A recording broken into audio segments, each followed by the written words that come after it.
Okay, so we're looking at the total fertility rate across the world. We said that the average is 2.1, and that is because Africa, or the region of Africa has a very high TFR, and Europe has a very low TFR. So not all women are having, or the average is 1.4. So they're not replacing. So down here, we would have a decreasing population, and here it'd be about staying the same, and Africa's population is increasing. So many countries are going through what's called the demographic transition. So industrialized countries, so those who have a lot of industry, less agriculture, tend to have the highest life expectancy because we have the best access to healthcare, we have technology, clean water, all of those things.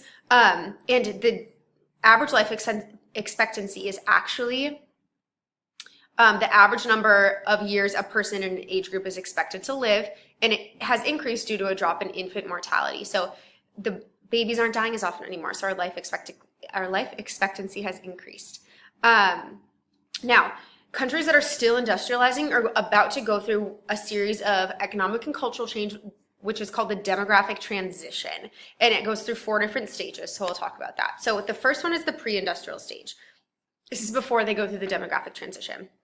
And it's demonstrated down here on this graph. So we have a bunch of things happening here. There's 4 stages. That's what's right here. So this is over time. So we start in the pre-industrial stage, and this is the human growth rate in that stage. So it gets higher, right? So the birth rate is in green and the death rate is in red. So we're going to look at birth rate and death rate over these 4 periods through the demographic transition. So we start the pre-industrial stage. What happens here is that the birth rates are high and death rates are high. There's a lot of disease, there's not a lot of health care, and there's unreliable food supplies, so death rates are going to be high. So birth rates are high to compensate for that. So because there's high infant mortality, people have a lot of children to hope that at least some of them will survive. And in these cases, usually birth control is not available. So they're having a lot of children even if they're not intending to. But population growth overall is stable, right? We're right around the same place here. Then we move into what's called the transitional period. And what happens during the transitional period is suddenly there's now improved food production, so there's more food available, there's more health care.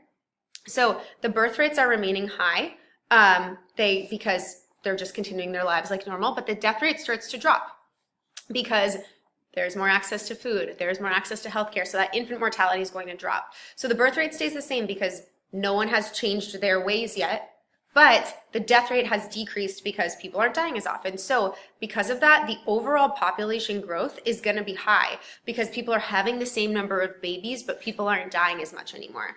So this right here shows the population increase, the difference between the birth rate and the death rate during the transitional stage.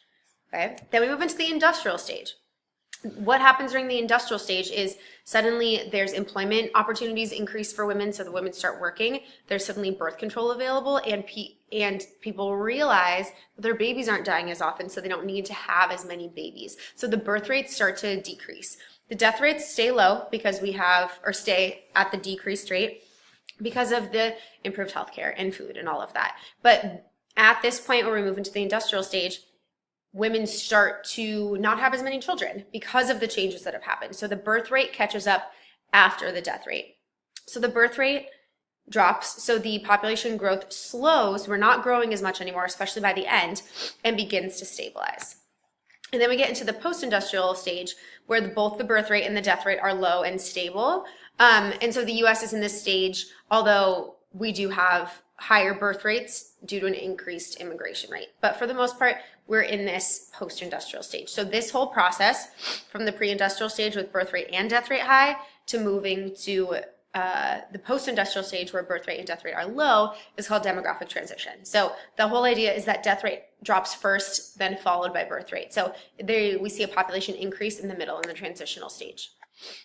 And this is a universal process. So it's happened across many European countries. It happened in US, Canada, Japan, and others.